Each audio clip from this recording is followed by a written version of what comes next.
primera pregunta creo que se cae de madura, ¿no? Y forma parte también de su nombre. ¿Qué tan simple fue el poder compenetrar estas grandes empresas para poder ser parte de toda esta gestión? Sí, efectivamente tuve la suerte de tener grandes empresas que estaban muy comprometidas, no tan solo con el cumplimiento de la normativa de la responsabilidad extendida del productor, sino que comprometidas realmente con la sustentabilidad de sus negocios. Es decir, cómo yo soy una empresa que me hago cargo tanto de lo que hoy día estoy produciendo, pero también los efectos que están detrás de la producción y de la venta de los productos que yo estoy poniendo en el mercado.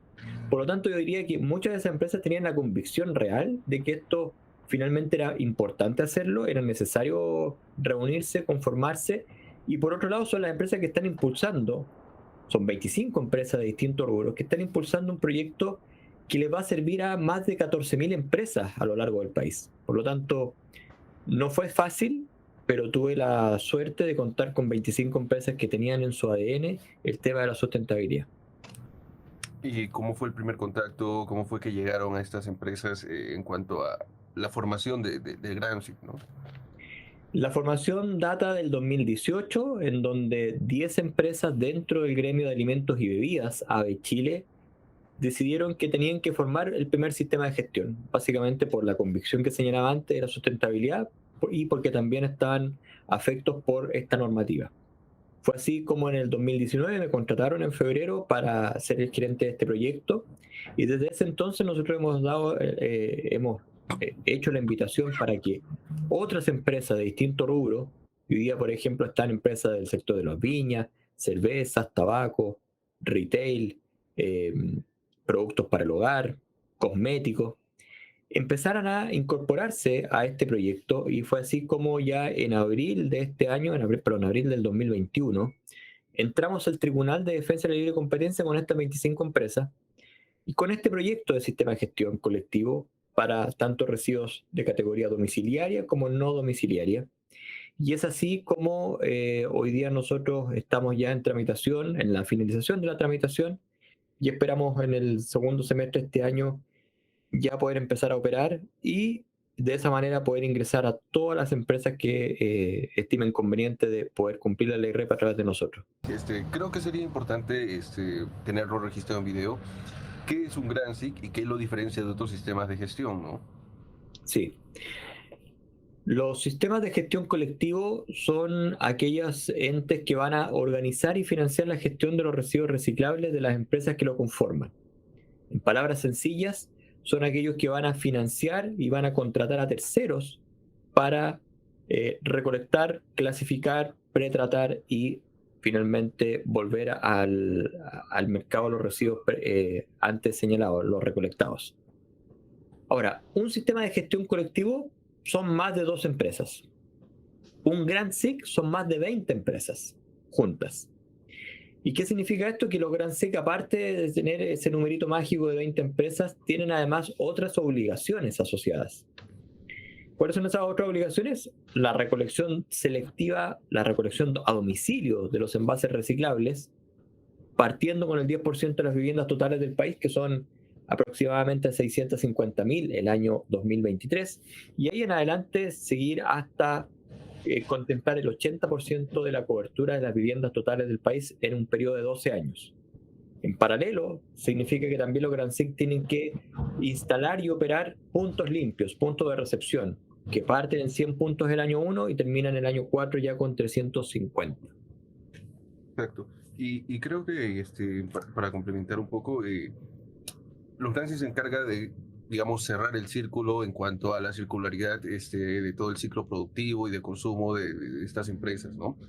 ¿En dónde ha estado más el reto o en dónde creen que puede estar más el reto? Porque tengo entendido que también se puede trabajar tanto en el ecodiseño o el cambiar un poco el envase, embalaje, en cómo se puede presentar el producto al mercado, ¿no? O Claro, también en los efectivamente, usuarios. sí, efectivamente, ahí yo diría que a lo menos unos cuatro retos relevantes respecto a la ley REP. Vámonos a aguas mucho más atrás y de ahí vamos hasta llegar al consumidor final. Cuando uno pone, cuando uno vende un producto envasado, la ley REP lo que te señala es que te preguntes si el envase que estás utilizando primero, ¿es susceptible a ser reciclado o no? En caso de que no sea reciclable, lo más probable es que el sistema de gestión te cobre más por kilo de material puesto en el mercado que si hubieses utilizado un material reciclable. Por lo tanto, eso de inmediato te llama a que tú te preguntes eso y te preguntes también si el gramaje de tu envase es el adecuado o si finalmente tú puedes bajarlo. Menos kilos de material y mucho más material reciclable es lo que finalmente termina sucediendo cuando tú te preguntas por cuál envase vas a utilizar. Y por eso que es importante que aparezca el sistema de gestión. Yo te diría que esa es como la primera parte. La segunda es cómo es la infraestructura en donde el ciudadano puede ir a reciclar. Y ahí es importante la recolección casa a casa y los puntos limpios que se van a ir instalando a lo largo de nuestro país. La tercera parte tiene que ver con el reciclaje mismo, es decir, contamos con las plantas en donde puedan tomar un residuo y transformarlo en un producto nuevo. En algunos materiales sí y en algunos materiales lo más probable es que no y tengan que instalarse nuevos actores. Y la cuarta dimensión que tenemos que hacernos cargo es la dimensión ciudadana. ¿Cómo hacemos que un ciudadano recicle? Y ahí viene el concepto de resimple. Hagámoselo simple. Porque si se lo hago muy complicado, el ciudadano no va a reciclar. Y por eso es que el concepto de resimple viene asociado con, primero, tener ojalá una etiqueta en donde diga si el envase es reciclable o no, y esa etiqueta sea igual para todos. Y lo segundo, súper importante, es que yo pueda ir a retirar los residuos reciclables todos juntos y posteriormente yo los separe en una planta de clasificación. Interesante. Y digamos, ¿qué otro tipo de estrategias, además de la etiqueta, son planeadas para el usuario final? Digamos, ¿hay alguna compenetración con actores de reciclaje, ya sea, no sé, recicladores de oficio, empresas recicladoras que vayan a sus casas? ¿Cómo está planeado hacerse? Sí, claro. Bueno, esto es un despliegue en donde nosotros contratamos a una empresa que haga la recolección selectiva desde los hogares. Y por lo tanto van a haber muchas empresas a lo largo de todo nuestro país porque en cada una de las comunas vamos a tener que hacer una licitación. Y por lo tanto, claro, ahí van a desplegarse un montón de empresas que van a ir a recolectar los residuos o que van a operar los puntos limpios. Lo mismo son los recicladores de base o recicladores de oficio que tú me señalabas. Pero además van a existir también oportunidades para que uno tenga una aplicación en su teléfono, en donde esa aplicación, por ejemplo, te diga cómo reciclar un envase, tú te puedas comunicar con alguien que te diga si ese envase es reciclable o no. Y por otro lado, ojalá que te pueda indicar qué día y a qué hora está pasando el camión fuera de tu casa para que tú pongas afuera los envases reciclables. Entonces te fijas que son todas cosas que van a ir en pos de hacérselo mucho más sencillo al ciudadano, de manera que pueda reciclar de mejor forma en su domicilio. Interesante. Y más o menos, ¿cómo sabrían a qué sector destinar más recursos y a qué sector más? Es decir, ¿cuál sería el proveedor de la data en cuanto a qué tipo de residuos se genera más en este lado? Y aquí tenemos que ir con esta empresa que recicla, no sé, RAE, o esta empresa que recicla chatarra, o esta que recicla PET. Sí, bueno, nosotros tenemos que poner una recolección selectiva en un sector o en distintas comunas. Independiente si la comuna genera un tipo más de residuo que otra. Por ejemplo, puede darse que en las comunas en donde haya más sector joven, el vidrio sea un residuo que más se genere. Lo más probable es que en parte en donde haya personas que hoy día todavía compren el diario a través del diario físico, se genere más residuos de papel y cartón. Independiente de eso, nosotros tenemos que dar cobertura, como te señalaba, al 80% de las viviendas totales del país y por lo tanto nos vamos a enfrentar a todo ese tipo de culturas de consumo distintos y también de generación de residuos distintas.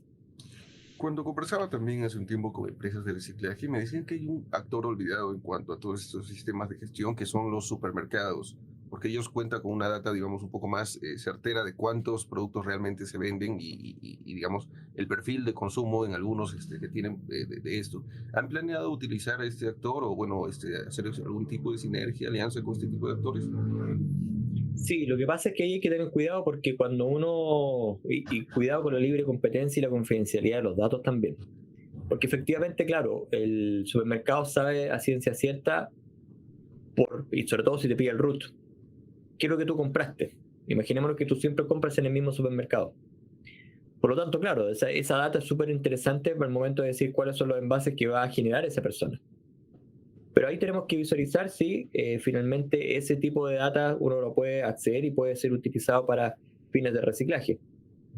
Yo creo que tiene mucho más que ver con cómo una comuna y cómo sus estratos socioeconómicos hoy día generan un cierto tipo de residuos. Porque claro, cuando uno se va muy en el detalle, pero tienes que finalmente pasar por una comuna entera, la verdad que el dato te queda dentro de un enjambre de otros datos mucho más complejos y mucho más grandes. Por lo tanto, lo más probable es que tú digas, mira, ¿sabes qué? La persona que vive en este edificio consume estos residuos y la persona que vive al lado de este edificio consume otro residuo súper distinto. Y te va a pasar con cientos de personas que viven en un edificio. ¿Te fijas? Entonces, y eso te va a dar probablemente una configuración de ese edificio. Pero al lado de ese existe otro y que lo más probable es que la configuración sea distinta. Sin embargo, tú tienes que igualmente pasar a ir buscando los residuos reciclables. Interesante, entonces sería mejor abarcar más que ir por la especificidad. Sí, claro, por supuesto. Pero de todas maneras, digamos, tienen proyectados establecer puntos limpios en supermercados, en centros Eso sí, comerciales o algo así. eso sí. Sí, genial. Bueno, me gustaría volver un poco al tema de las empresas. Como una empresa, como yo, por ejemplo, supongamos que tengo mi empresa donde importo, no sé, cosméticos, ¿cómo puedo ser parte de Resimple? Pues es una muy buena pregunta. Primero, nosotros hoy día desde ya estamos acercándonos a distintas empresas que están afectas por la ley REP. Una empresa afecta por la ley REP es aquella que vende por primera vez un producto envasado en nuestro país, ya sea porque lo envasó en Chile o porque lo trajo de afuera previamente envasado. 14.000 las empresas que están afectas y por lo tanto uno tiene que hacerse cargo de lo siguiente. Hay 14.000 posibles empresas que van a entrar a este sistema de gestión y de alguna manera uno tiene que acompañarlas desde ya. Y por eso nosotros estamos firmando hoy día memorándum de entendimiento, que no tienen vínculo ni costo, para poder establecer el primer vínculo con las empresas, que es señalarle cómo tienen que medir los envases puestos en el mercado y cómo tienen que medir también la gestión de los patios traseros. Esas dos cosas las estamos haciendo hoy día, no tiene costo, nos pueden contactar a través de la página web www.resimple.cl y ahí nosotros nos devolvemos de inmediato el contacto para establecer este vínculo. Y digamos, ¿cuál es el costo? ¿Cuál es el precio asociado para ser parte? ¿O cómo se... Hoy día no hay costo asociado porque todo esto está siendo evaluado por la Fiscalía Nacional Económica y el Tribunal, mejor dicho, de Defensa de la Libre Competencia. Y después que salgamos de ahí ya vamos a tener todo este establecimiento listo para poder indicarle a las personas cuánto va a costar esto. Esto va a estar en la página web abierto a cualquier empresa y a cualquier persona o a cualquier entidad que en este caso sea una empresa regulada. Interesante. Pero digamos, este coste asociado, al final muchos siempre dicen que va a terminar impactando al consumidor final, ¿verdad? Porque va a ser asumido en el precio del producto. Digamos, ¿qué tanto podría ser según la industria? Sí, bueno, primero tenemos que entender una cosa. Si yo veo en la televisión que Cristiano Ronaldo está haciendo propaganda de un producto, el precio de mi producto paga el sueldo de Cristiano Ronaldo. Eso es importante tenerlo claro. Por otro lado, si una empresa utiliza un envase de cualquier tipo, cuando yo compro ese producto, yo estoy pagando el envase también que le costó a la empresa. Entonces, claro, desde ese punto de vista, el consumidor es el que paga, evidentemente, los costos que en este caso incurre la empresa para venderte el producto. Desde ese punto de vista, claro, la ley REP es un costo adicional que van a tener las empresas y es un costo que finalmente cada una de ellas va a visualizar si la va a pasar a precio o no. Lo que hemos visto es que esto no llega más allá del 1% del total del precio, entonces tampoco es una cosa que vamos a sufrir un aumento de precio, no sé, de un 10%, o sea, estamos hablando de pocos pesos. Imagínate tú en una bebida que cueste 500 pesos, son 5 pesos. Entonces, claro, estamos hablando de precios muy bajitos respecto a lo que es, en este caso, subidas de precios mucho más importantes, como por ejemplo lo hemos visto en el IPC este año de los alimentos en muchas partes del mundo. O sea, hoy día estamos viendo que Estados Unidos tiene un aumento de IPC de sobre el 7%, y eso tiene que ver con que los alimentos han subido de precio, pero básicamente por materias primas. Entonces, claro, esto viene en esa misma lógica. Definitivamente. ¿Y cuál es la industria que cree usted que va a tener mayor dificultad para adaptarse? Yo diría que aquella industria que no tome desde ya razón de que la ley REP es un instrumento que viene a cambiar la forma en que uno utiliza los envases para vender sus productos. Cada empresa que postergue esta conversación para más adelante va a ser más difícil que termine teniendo envases más sustentables y más costo efectivo también al momento de ponerlo en el mercado. Y las empresas que se están adelantando claramente van por el buen sentido porque van diciendo, oye, esta cuestión se viene, es una reglamentación, viene con multas importantes de hasta 8 millones de dólares. Y por otro lado, mi empresa también tiene que seguir todo el tema de desarrollo sustentable, que claramente hoy día es casi una solicitud que le hacen los mismos consumidores. Por lo tanto, claro, aquellas empresas que están por el lado, digamos, de no transitar por un desarrollo sustentable, va a ser mucho más complicado que se puedan adaptar. Definitivamente. Me parece haber leído que ustedes, bueno, las empresas que están ya trabajando con Resimple ocupan el 30% del mercado. Sí, entre aproximadamente el 30 y el 40%, tal cual. Ujú. Digamos, ¿cuál es el reto para las pequeñas y medianas empresas, ¿no? ¿Qué problema puede haber y qué oportunidad puede haber a partir de ello para ser parte de este sistema? Yo te diría que el gran problema que tenemos hoy día es cómo llegar con la información de que la ley REP existe incluso para una pyme, para una pequeña empresa. Es súper complicado explicarle, por ejemplo, a cientos de panaderías o a cientos de empresas que incluso son restaurantes y que ocupan envases para vender, que ellos también están afectos por la ley REP. Entonces, claro, ¿cuándo uno no está afecto por la ley REP? Cuando uno utiliza menos de 300 kilos de envases al año para vender sus productos, o bien cuando uno tiene una facturación cuando uno está en la categoría de microempresa, que es una facturación mensual de menos de 6 millones de pesos.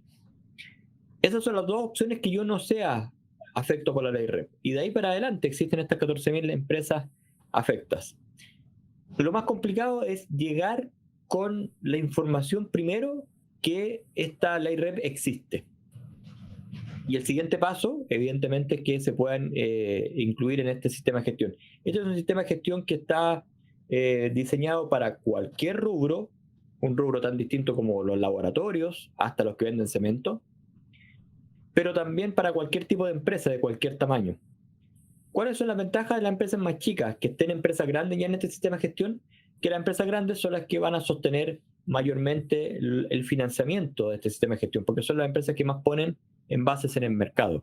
Sería muy complicado que estuviésemos con puras empresas pequeñas y nos faltaran las empresas grandes.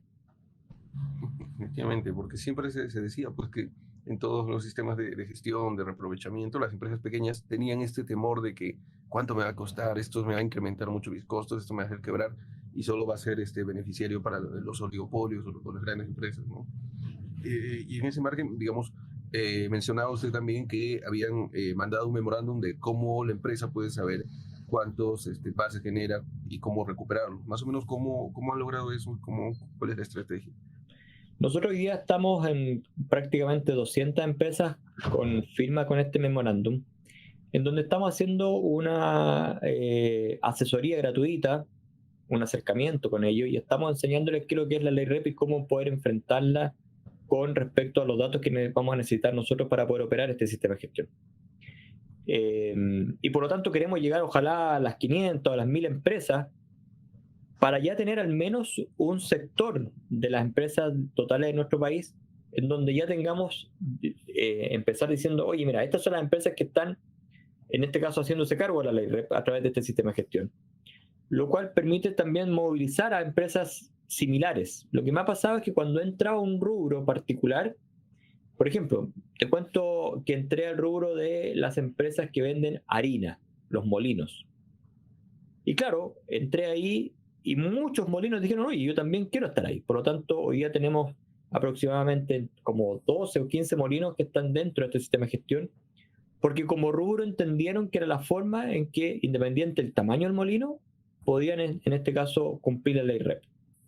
Entonces, yo te diría que hoy día está costando mucho llegar con esta información a distintas empresas, Y por eso que celebro y agradezco mucho este espacio porque nos permite también llegar a partes en donde hoy día no hemos podido llegar. Definitivamente, creo que la comunicación es clave en cualquier tipo de estrategia y si se le da el peso adecuado puede llegar a ser muy importante.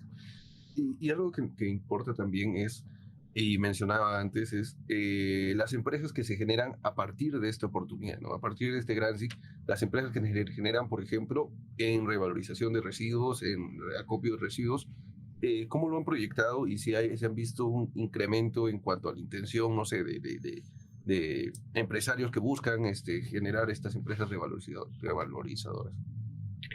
Totalmente, porque cuando uno crea un sistema de gestión, lo que está creando también es un ecosistema en el cual muchas empresas dicen, oye, mira, ahora hay alguien que me puede pagar por mis servicios. No solamente me voy a pagar con lo que yo retiro y lo que vendo, sino que alguien, un sistema, está dispuesto a pagarme porque yo hago una ruta de reciclaje, porque yo clasifique los materiales. Entonces, claro, aquí comienzan a pasar muchas cosas interesantes. Se crea un ecosistema muy, muy grande de muchas empresas que se van a requerir a lo largo de todo nuestro país.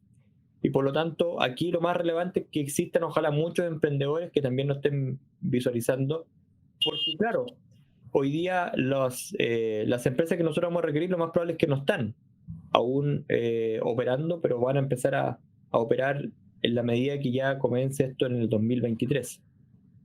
Ujú, definitivamente. ¿Han hecho ustedes alguna prueba piloto de cómo funcionaría todo este sistema y cómo les ha ido o cuándo se planea hacer? Hicimos dos planes pilotos, uno que fue en Providencia, la comuna de Providencia, en donde estuvimos en 60.000 viviendas haciendo recolección selectiva. En este caso las viviendas eran departamentos, de edificio evidentemente. Hicimos un plan piloto que duró 24 meses, nos costó 1.200 millones de pesos y tuvimos una tasa de participación ciudadana cercana al 42%. Así, Interesante. 500 toneladas de residuos. Fue un mega piloto, un piloto tremendo, que nos sirvió para muchas cosas. Primero, para testear cuántas son las personas que realmente reciclan, cuál es el mix de residuos que estamos retirando. 60% por ejemplo, era vidrio. Y un montón de otras cosas operativas, logísticas, de cómo pasar con los camiones por las calles, cuán complicado era pasar en horas peak, cómo tú te estacionabas incluso. Así que sí, fue un gran piloto y hoy día estamos terminando un piloto en casas, en la comuna de Colina y Quilicura, con 1.250 casas atendidas. Interesante, pero los resultados son esperanzadores en cuanto a que sí puede haber un porcentaje más o menos interesante. Más del 40% es una buena Sí, respuesta. nosotros esperábamos estar en torno al 30% y efectivamente fue en 40 en Providencia y hoy día estamos en Colina y Quilicura sobre un 70% incluso de participación ciudadana. Por lo tanto, sí, estamos muy contentos porque las personas quieren reciclar, pero efectivamente les falta todos estos pequeños formas de llevar el reciclaje de manera simple y mucho más cercana a donde tú estás generando. Y me imagino que sucede con la mayoría de metrópolis latinoamericanas que todo está muy centralizado. Ha encontrado el mismo problema en cuanto a que mientras más cerca de Santiago esté todo, más fácil es y viceversa, mientras más lejos, más difícil. Sí, claro, por ejemplo, efecto, uno ve ciudades como Santiago, Concepción, Valparaíso, son ciudades que tienen una lógica más o menos común de gran urbe, pero cuando uno va a la parte rural, tienen lógicas distintas y la forma de operar ahí va a ser distinta, efectivamente. Y hay que implementar estrategias distintas, ¿no? Porque también llegar Exacto. por zonas rurales va a ser un poco complicado. Y ya para ir finalizando, me gustaría digamos, una reflexión final en cuanto a por qué las empresas deberían ser parte de Reciple y por qué las empresas deberían adaptarse, ¿no? a todo esto de la ley REP para mejorar sus operaciones y para cumplir, ¿no? La ley, dicho sea de paso. Bueno, te agradezco la pregunta porque efectivamente esta es una ley que ya comienza en septiembre de este año con el primer requisito que le piden a las empresas. ¿Cómo usted va a cumplir la ley REP? ¿A través de cuál sistema de gestión? Por lo tanto, nosotros debiésemos estar listos para ese entonces y por lo tanto vamos a tener las puertas abiertas a cualquier empresa que así lo estime conveniente.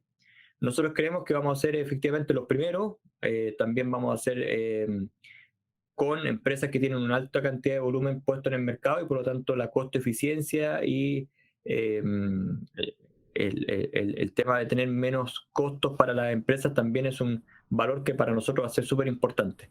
Y de cara al ciudadano, como te señalaba, lo queremos hacer re simple. Queremos que esto sea muy sencillo, tanto para el ciudadano que tiene que reciclar, como para las empresas que tienen que cumplir, en este caso, la ley REP. Así es.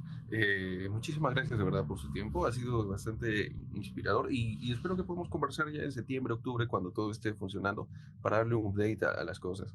Me parece, Guillermo, muchas gracias.